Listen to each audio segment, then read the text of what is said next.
Bonjour, on va voir aujourd'hui comment on a pu dater la Terre, parce qu'il y a pas mal de gens qui remettent en cause l'âge de la Terre.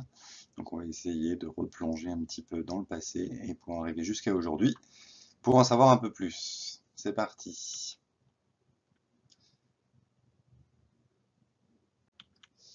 Alors, aux origines, a priori, on savait pas trop. Donc chez les Grecs, on pense que le monde est immuable, il n'y a pas de commencement, il n'y a pas de fin non plus. Bon, ça serait à préciser tout ça, mais globalement, on fixe pas d'âge à la Terre. À partir des développements des religions monothéismes, donc le judaïsme, le christianisme et l'islam, on dit que la Terre, elle a autour de 4000 ans, 5000 ans, alors ça dépend un petit peu, donc, mais ça se joue en milliers d'années. Vers le 19e siècle, il y a des progrès techniques qui font penser que l'âge des religions n'est pas forcément très juste. Et donc on est plutôt sur des millions d'années, mais on ne l'affirme pas non plus parce qu'on n'a pas vraiment de preuves décisives, comme on va le voir après. Mais en tout cas, on se doute bien que c'est pas si court que ça. On découvre des fossiles, etc. Et là, ça remet en question un petit peu les données. Et aujourd'hui, on pense qu'elle a 4 milliards et demi d'années. Et pour le coup, on a des arguments assez précis que je vais essayer de vous exposer rapidement ici. Donc la Terre, elle a pris 4 milliards d'années en 400 ans. Comment c'est possible? Alors, les idées essentielles. Donc au XVIIIe siècle, les premières idées vont être basées sur le temps de stratification. On va le voir, c'est le temps que nécessitent les dépôts dans les océans de couches sédimentaires, de couches de roches si vous voulez. Ça prend du temps et donc ça va permettre de faire une évaluation de l'âge de la Terre. Le temps d'érosion aussi, vous savez qu'il y a des gouffres, il y a des vallées, etc. et qu'il a fallu que ça soit creusé par des rivières ou la pluie. Donc on va se servir de cette donnée-là également. Le temps de refroidissement extrapolé à la Terre, je vais revenir après dessus. La teneur en sel des océans et l'évolution de la distance Terre-Lune. Donc tout ça, c'est au 18e, 19e siècle. C'est des nouvelles données qui vont permettre d'estimer un peu plus précisément l'âge de la Terre. Alors le temps de stratification, donc quand vous êtes dans l'eau, il y a des organismes marins et il y a aussi des réactions chimiques qui entraînent la précipitation d'éléments très lentement au fond de la mer. Et ces éléments vont se former des couches qui aujourd'hui on les voit assez nettement quand on analyse certaines régions du monde. Donc ces couches se déposent et se redéposent. Et on peut estimer le temps de dépôt d'une couche. Donc si on dit que 1 mm de dépôt prend 100 ans dans la mer, et ben 1 mètre, si on observe 1 mètre de dépôt dans une région, et ben on peut penser que ça a pris 100 000 ans. Et si on observe 10 mètres de dépôt, ce qui est le cas dans certains endroits, et même plus dans d'autres, on va le voir, ça prend 1 million d'années. Le problème de ça, c'est qu'on n'est pas certain que le temps de dépôt soit tout le temps équivalent. C'est-à-dire qu'il y a peut-être des moments où ça se dépose plus vite, il y a des moments où ça se dépose moins vite, il y a des moments où on n'était pas là mais l'océan est parti. Donc on n'est pas sûr de ces résultats. On voit bien que le temps est très long, plus long que ce qu'on pensait avec les principales religions, mais on n'a pas non plus d'argument décisif. Donc le travail à l'inverse, quand vous observez l'érosion, l'eau des rivières et l'eau de la pluie donc grignote les roches, ça s'appelle l'érosion, et donc plus le temps passe, plus le grignotage est important. Et donc si on calcule qu'il faut 1 millimètre, pour 1 millimètre d'érosion qu'il faut 100 ans, bon s'il y a un trou d'1 mètre, et ben on peut penser que ça a pris 100 000 ans, mais un peu pareil que tout à l'heure, il y a des limites à ces méthodes-là, et donc on n'en parle pas trop.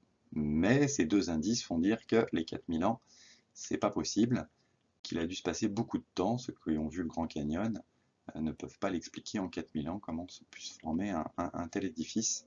Donc non seulement ici on voit les couches successives qui se sont déposées sur plusieurs centaines de mètres, et en plus le temps qu'il a fallu pour les creuser a dû être relativement long. Alors Buffon, un scientifique français qui est en photo ici, va avoir l'idée d'essayer de calculer l'âge de la Terre en partant du fait que c'était une boule de feu au départ, et que cette boule de feu s'est refroidie pour être à la température qu'elle est aujourd'hui. Donc il va prendre des boulets de canon, de diamètre connu, de composition connue, et il va les chauffer, jusqu'à temps qu'ils deviennent vraiment très très chauds.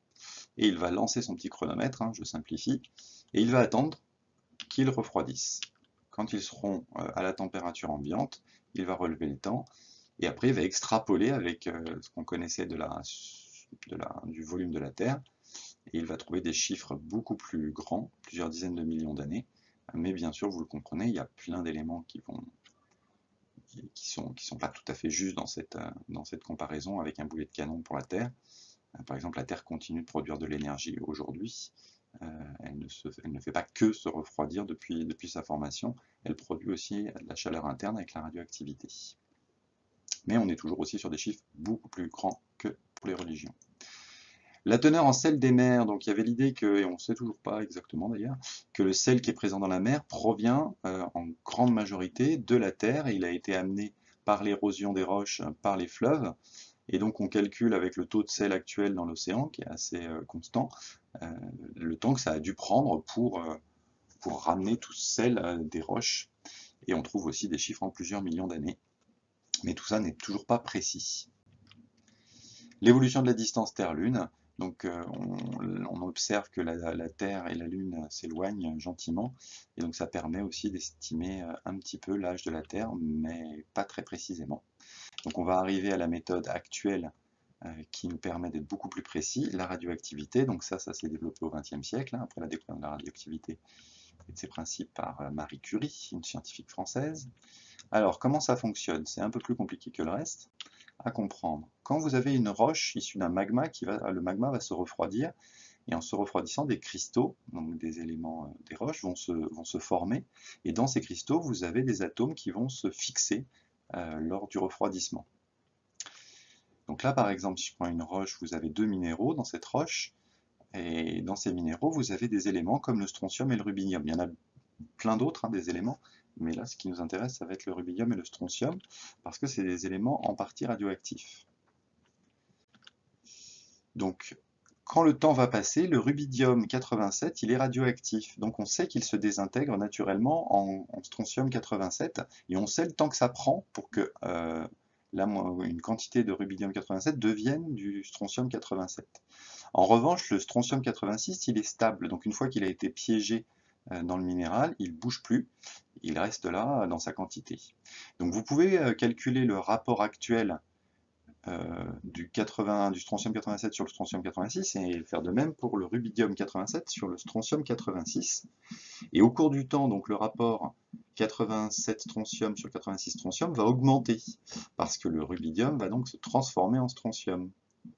Alors que le rapport rubidium 87 sur strontium 86, lui, va diminuer. On va avoir moins de rubidium 87 et plus de strontium 86. Alors qu'est-ce que ça donne? Comment on peut savoir l'âge d'une roche avec ça? Eh bien, il faut faire un petit graphique. Donc au départ, vous avez à T0, donc c'est-à-dire à quand la roche s'est formée, il y a plusieurs millions, voire milliards d'années, vous avez vos minérales qui ont eu leur composition en strontium 87 et 86. Au cours du temps, on vient de le voir, ces rapports vont évoluer à cause de la radioactivité du rubidium. Donc vous allez avoir une augmentation du rapport strontium 87 et 86. Donc si vous êtes là il y a 10 millions d'années, vous serez dans cette courbe-là. Et aujourd'hui, par exemple, c'est un exemple, vous êtes à T2, et le rapport va être encore plus important. Donc vous avez qu'une courbe, celle d'aujourd'hui, avec le rapport actuel des deux minéraux que vous avez étudiés. Donc ça va tracer une droite, alors il faut le faire sur plus de minéraux pour que vous ayez une droite sans équivoque. Et donc si vous obtenez une droite, vous avez donc une équation de cette droite. L'équation de la droite, vous devez le savoir en mathématiques, c'est y égale ax plus b. A, c'est le coefficient directeur de la droite, et le coefficient directeur de cette droite, ça va être l'équivalent d'une formule, que je vous passe les détails parce que ce serait trop compliqué, vous pourrez voir les détails pour ceux que ça intéresse sur des sites spécialisés, qui va nous permettre de déterminer l'âge, c'est-à-dire que l'âge de la roche va être égal au logarithme népérien de la pente plus 1 divisé par lambda, lambda étant la constante de désintégration du rubidium 87 qui est connue expérimentalement dans un laboratoire. On sait que le rubidium 87 met 1,42 10-11 ans pour que la moitié du rubidium 87 devienne du strontium 87. Donc ça aussi, ça peut être détaillé dans d'autres sites. Estimons que vous me faites confiance. Donc on a la formule de T, on remplace le A par la pente qu'on a obtenue expérimentalement avec les mesures du minéral 1 et du minéral 2, et on obtient un âge qui est un âge relativement élevé, donc qui, pour les plus anciens, qui remonte à plus de 4 milliards d'années quand on étudie quand on a fait des mesures sur différentes roches, on a trouvé des valeurs qui remontaient le temps jusqu'à plus de 4 milliards d'années. Et donc on a trouvé maintenant, globalement, les scientifiques dans le monde entier estiment que c'est 4,55 milliards d'années.